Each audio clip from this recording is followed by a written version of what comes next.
Hi అండి, అందరూ ఎలా ఉన్నారు? బాగున్నారా? నేనైతే చాలా బాగున్నానండి. ఇవాళ మన ఛానల్లో వచ్చేసి కొబ్బరి చట్నీ చేస్తున్నామండి. ఈ కొబ్బరి చట్నీ దోశలలోకి, పొంగల్లోకి చాలా బాగుంటుందండి. ఇడ్లీలోకి కూడా ఏ విధంగా చేయాలో నేను మీకు చేసి చూపిస్తాను. దీనికి కావాల్సిన ఇంగ్రీడియంట్స్ కూడా నేను మీకు చూపిస్తాను. వీడియోలోకి వెళ్లే ముందు ఫస్ట్ టైం ఈ ఛానల్ చూస్తున్న వాళ్ళైతే లైక్ చేయండి, షేర్ చేయండి, కామెంట్ చేయండి, సబ్స్క్రైబ్ చేయండి. మర్చిపోకుండా బెల్ ఐకాన్ మాత్రం క్లిక్ చేయండి, ఎందుకంటే నేను పెట్టే ప్రతి ఒక్క వీడియో మీకు నోటిఫికేషన్ రూపంలో వస్తుందండి. ఇంకా లేట్ చేయకుండా వీడియోలోకి వెళ్దామండి. ఎక్కడ కూడా స్కిప్ చేయకుండా చూడండి చివరి వరకు. వీడియోలోకి వెళ్ళిపోదామండి. వెల్కమ్ టు నెల్లూరు ఫుడ్ ఛానల్కి స్వాగతం, సుస్వాగతం. ఇవాళ మన ఛానల్లో వచ్చేసి టిఫిన్లకి, ఉప్మాకి, అలాగే పొంగల్లోకి కూడా మంచి కాంబినేషన్గా ఉండే కొబ్బరి చట్నీ చేసుకుంటున్నాము.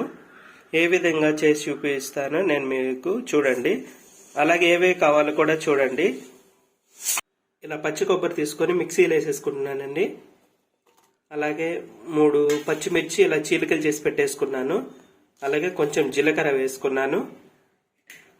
ఇంకా మూత పెట్టేసి మిక్సీ కొట్టేసుకోవడమేనండి. చాలా సింపుల్ అండి ఈ చట్నీ చేసుకోవడం. ఇలా మిక్సీ వేసుకున్న తర్వాత కొంచెం ఉప్పు వేసుకుందాము, రుచికి తగ్గ ఉప్పు. అలాగే కొన్ని వాటర్, మనకి ఎంత గట్టిగా కావాలో చట్నీ దాన్ని బట్టి మనం వాటర్ వేసుకుందామండి. మళ్ళీ ఒకసారి మూత పెట్టుకొని మిక్సీ చేసేసుకుందాము గట్టిగా. చూడండి, ఇలా మిక్సీ కొట్టి వేసుకున్నాను. ఇప్పుడు దీన్ని తీసేసి వేరే బౌల్లోకి సపరేట్ చేసేసుకుందామండి.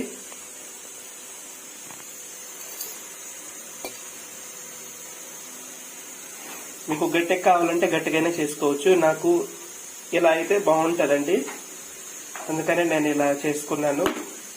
ఇప్పుడు చట్నీలోకి పోపు వేసుకుందామండి. కొంచెం ఆయిల్ వేసేసుకుందాము. ఆయిల్ వేడెక్కగానే పోపు దినుసులు వేసేసుకుందామండి. నేను వేసుకుంటున్నానండి పోపు దినుసులు. చూడండి, ఒక ఎండుమిర్చి, కొంచెం పచ్చెనగపప్పు, కొన్ని ఆవాలు, కొంచెం జీలకర్ర వేసుకుంటున్నాను.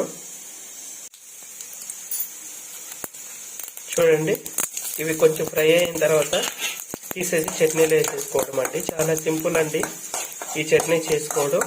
ఫైనల్ గా వచ్చేసి నేను కొంచెం ఇంగు వేసుకుంటున్నానండి. కొంచెం అయితే సరిపోతుంది, ఇంకా ఆపేసుకుంటున్నానండి. అలాగే కొంచెం కూడా వేసేసుకుంటున్నాను. పోపు వేసుకుంటున్నానండి. ఇంతేనండి, చాలా సింపుల్ అండి, చాలా టేస్టీగా ఉంటుందండి. మీరు కూడా ఒకసారి ట్రై చేయండి. మీకు ఎలా వచ్చిందో కామెంట్లో పెట్టండి. దోశలోకి అలాగే పొంగల్లోకి చాలా బాగుంటుందండి ఇది.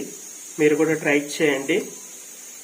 ఫస్ట్ టైం ఈ ఛానల్ చూస్తున్న వాళ్ళైతే లైక్ చేయండి, షేర్ చేయండి, కామెంట్ చేయండి. సబ్స్క్రైబ్ మాత్రం మర్చిపోకుండా చేయండి. బెల్ ఐకాన్ క్లిక్ చేయండి, ఎందుకంటే నేను పెట్టే ప్రతి ఒక్క వీడియో మీకు నోటిఫికేషన్ రూపంలో వస్తాయి. మరొక వీడియోతో నేను మీ ముందు ఉంటానండి. అంతవరకు బాయ్.